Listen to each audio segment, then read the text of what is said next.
Bonjour à tous et bienvenue dans cette nouvelle vidéo.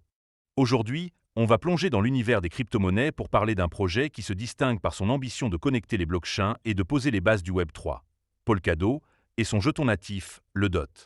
Si vous vous demandez si cette crypto-monnaie est une opportunité d'investissement, si elle peut révolutionner l'interopérabilité des blockchains ou si elle mérite votre intérêt, vous êtes au bon endroit. Dans cette vidéo, je vais vous offrir un avis complet et détaillé sur le DOT, en examinant son histoire, ses points forts, mais aussi ses faiblesses, pour que vous puissiez vous forger une opinion éclairée. Voici le plan. D'abord, on reviendra sur l'origine du projet Polkadot et ce qui le rend unique. Ensuite, on explorera ses principaux avantages, puis on abordera ses inconvénients, et enfin, je conclurai avec une note sur 10 pour partager mon ressenti global. Restez avec moi, car on va décortiquer tout ça ensemble, et je vais m'assurer que ce soit clair, précis et agréable à écouter. Évidemment, si vous souhaitez acheter du DOT, il y a un lien de parrainage dans la description vers crypto.com. Ce lien vous permettra de vous inscrire et de recevoir un cadeau de bienvenue. Mais avant de commencer, petit disclaimer important. Les informations partagées dans cette vidéo sont fournies à titre purement informatif et ne constituent en aucun cas un conseil financier. Je vous encourage vivement à vérifier chaque détail et faire vos propres recherches en complément de cette vidéo. Commençons par la première partie. D'où vient cette crypto-monnaie ? Polkadot est un protocole de blockchain open source lancé en mai 2020, conçu pour permettre l'interopérabilité entre différentes blockchains, selon le site officiel polkadot.com. Fondé par Gavin Wood, cofondateur d'Ethereum, avec Robert Abermeillet et Peter Xaban, Polkadot est porté par la Web3 Foundation, une organisation suisse dédiée à la promotion des technologies décentralisées. Le projet a vu le jour après la publication de son livre blanc en 2016, suivi d'une levée de fonds de 144,3 millions de dollars via une offre initiale de jetons en 2017. Malgré un incident où 150 millions de dollars en Ethereum ont été gelés à cause d'une faille dans un portefeuille de Parity Technologies, l'équipe a levé 43 millions supplémentaires en 2019. Le jeton DOT, avec une offre en circulation d'environ 1,58 milliard, sert à la gouvernance, au stacking et à la connexion des parachains, des blockchains secondaires connectés à la chaîne principale, appelée relais de chaîne. En mai 2025, le DOT se négocie autour de 3,94 $ américains, avec une capitalisation boursière de 6,2 milliards de dollars américains, le classant 22e sur CoinMarketCap. Son volume de trading sur 24 heures atteint 123 millions de dollars américains, et le jeton est listé sur plus de 70 exchanges, dont Binance, Coinbase, Kraken, KuCoin et Bibi. Polkadot utilise un consensus de preuve d'enjeu nominé, permettant aux validateurs et nominateurs de sécuriser le réseau.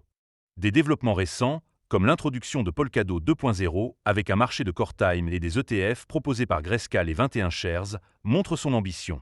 Cependant, des critiques sur la complexité et la sous-performance du prix nous poussent à examiner ses forces et faiblesses.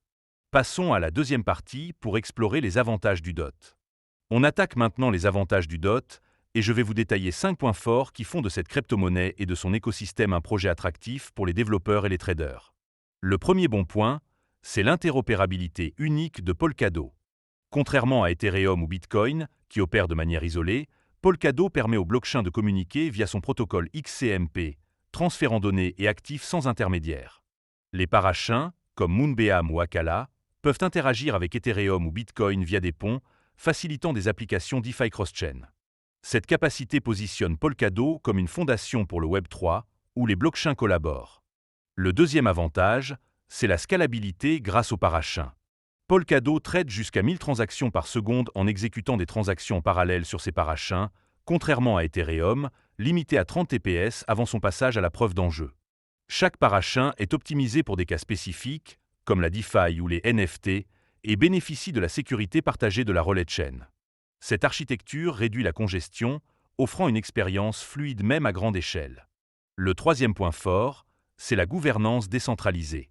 Polkadot utilise un système de gouvernance on-chain, appelé OpenGov, où les détenteurs de DOT votent sur les mises à jour, les dépenses de la trésorerie et l'évolution du protocole.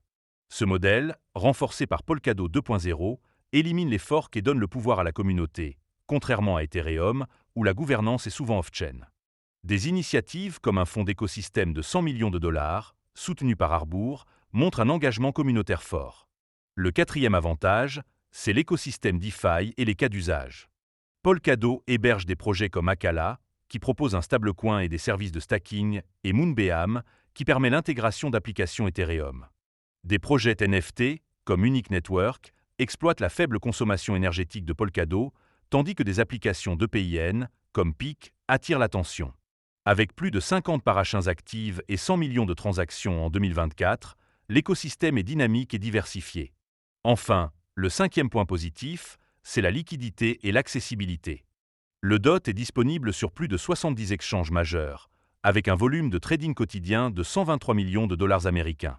Des portefeuilles comme Ledger, Firl et Polkadot.js facilitent le stockage, et le stacking sur Kraken ou Coinbase offre des rendements annuels de 10 à 12%. Des ETF proposés par Grayscale les 21 Shares pourraient attirer les investisseurs institutionnels, renforçant la demande pour le DOT. On arrive maintenant aux inconvénients, et je vais vous présenter 5 points qui pourraient freiner certains traders ou utilisateurs. Le premier inconvénient, c'est la complexité du système. Polkadot, avec ses parachins, paratrade et sa gouvernance on-chain, est difficile à comprendre pour les novices. Même les traders expérimentés peuvent trouver la courbe d'apprentissage abrupte, ce qui limite l'adoption par rapport à des blockchains plus simples comme Solana. Le deuxième point faible, c'est la sous-performance du prix. Malgré un sommet historique de 55 $ américains en 2021, le DOT a chuté à 3,94 $ américains en mai 2025, soit une perte de 93%. Cette volatilité, amplifiée par un marché baissier et une inflation annuelle de 10%, décourage les investisseurs à long terme. Des posts sur X soulignent une perte d'intérêt des développeurs et une expérience utilisateur fragmentée, affectant la confiance. Le troisième inconvénient, c'est la concurrence féroce. Polkadot rivalise avec Ethereum, Solana et Cardano, qui dominent par leur adoption ou leur simplicité.